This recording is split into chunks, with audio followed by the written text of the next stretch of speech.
નમસ્તે. આજકાલ આપણા ગામડાઓ માત્ર રસ્તાઓથી નહીં પણ ઇન્ટરનેટથી પણ જોડાયેલા છે, ખરું ને? અને આપણા બાળકો માટે તો સ્માર્ટફોન જાણે દુનિયા જોવાની એક બારી બની ગયો છે. પણ હા, મા-બાપ તરીકે જે વસ્તુ આપણે પૂરી રીતે સમજતા નથી એનો થોડો ડર તો લાગે જ. અને આ ડર સાવ સામાન્ય છે. આપણને ચિંતા થાય કે આપણું બાળક એની ડિજિટલ દુનિયામાં શું કરી રહ્યું છે. અને આ જ એ મૂળ સમસ્યા છે જેનો સામનો આજે લગભગ દરેક પરિવાર કરી રહ્યો છે.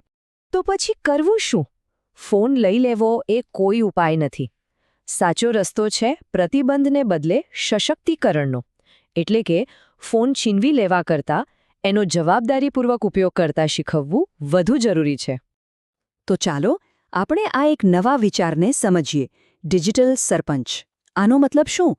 આનો મતલબ એ છે કે આપણે આપણા ટીનેજરને માત્ર એક બાળક તરીકે નહીં પણ એક એવા લીડર તરીકે જોઈએ જે ટેકનોલોજીનો ઉપયોગ ફક્ત મનોરંજન માટે નહીં પણ પરિવારની સુરક્ષા અને મદદ માટે કરે. સારું, તો આ વિચારને અમલમાં કેવી રીતે મૂકવાનું? ચાલો હવે આપણે એના કેટલાક પ્રેક્ટિકલ રસ્તાઓ જોઈએ. એવા કામો જે આપણે એમને સોંપી શકીએ. આપણે મુખ્યત્વે 2 પડકારો પર ધ્યાન આપીશું. પહેલું છે ડેટાને સમજવો અને એનું વિશ્લેષણ કરવું, અને બીજું છે ડિજિટલ દુનિયામાં એક જવાબદાર નાગરિક તરીકેની ફરજો નિભાવવી. તો પહેલું કામ, એમને કલાકો સુધી ગેમ્સ રમવા દેવાને બદલે ચાલો એમને એક એવું કામ આપીએ જેનાથી એમની વિચારવાની શક્તિ વધે. એકદમ સરળ ઉદાહરણ આપો. તમારા ટીનેજરને કહો કે છેલ્લા 3 મહિનાના લાઇટ બિલનો હિસાબ માંડે. આવું એક ટેબલ બનાવે અને એમાં કોઈ પેટર્ન શોધવાનો પ્રયત્ન કરે. જેમ કે કયા મહિનામાં બિલ વધારે આવ્યું? શું એનું કોઈ કારણ હતું? આ નાનકડી કસરતનો મુખ્ય હેતુ શું છે? આનાથી એમને સમજાશે કે ઇન્ટરનેટ ખાલી ટાઈમપાસ માટે નથી, અને એમને એ પણ જોવા મળશે કે સ્કૂલમાં શીખેલું ગણિત ઘરના અસલી હિસાબ-કિતાબ અને બચતમાં કેટલો કામ આવે છે.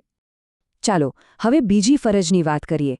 આ ફરજ પરિવારના ઓનલાઈન કામકાજ અને ડિજિટલ ઓળખને સાચવવા વિશે છે.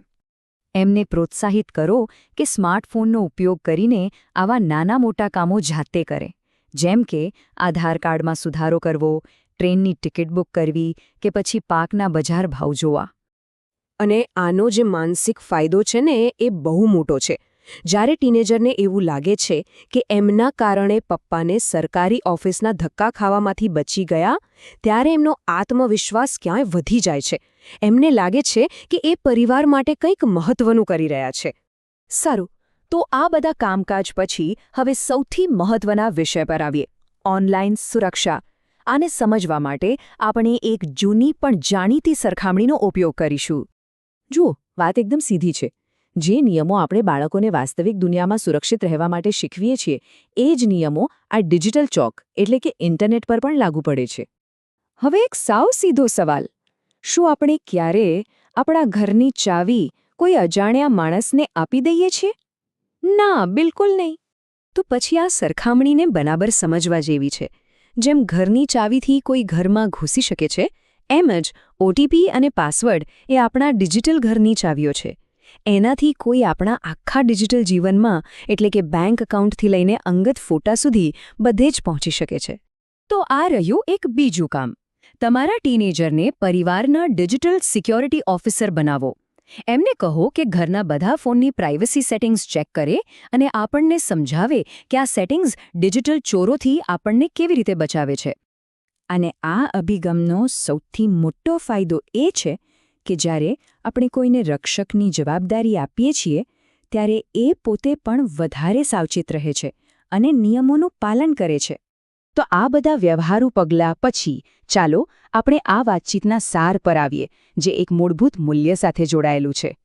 આ વાત હંમેશા યાદ રાખવા જેવી છે. સંસ્કાર વગરની ટેકનોલોજી ખતરનાક બની શકે છે, પણ જ્યારે એને મા-બાપના શાણપણ અને માર્ગદર્શન મળે ત્યારે એ જ ટેકનોલોજી પ્રગતિ માટેનું એક શક્તિશાળી સાધન બની જાય છે. અને આ વિચારને કેટલી સરસ રીતે અહીં રજૂ કર્યો છે. આપણો હેતુ એ જ હોવો જોઈએ કે ભણતરની સાથે સાથે ચારિત્ર્યનું ઘડતર પણ થાય અને ગામડામાં રહીને પણ આખી દુનિયા સાથે કદમ મિલાવી શકાય. તો ચાલો આજથી જ આપણા ઘરના ડિજિટલ સરપંચને જવાબદારી સોંપીને એમને સશક્ત બનાવીએ. આ વિશે વધુ જાણવા માટે birbal.com ની મુલાકાત જરૂર કરજો. ચાલો આપણે સૌ સાથે મળીને આપણા ઘરોને ડિજિટલી સ્માર્ટ અને સાંસ્કૃતિક રીતે વધુ મજબૂત બનાવીએ.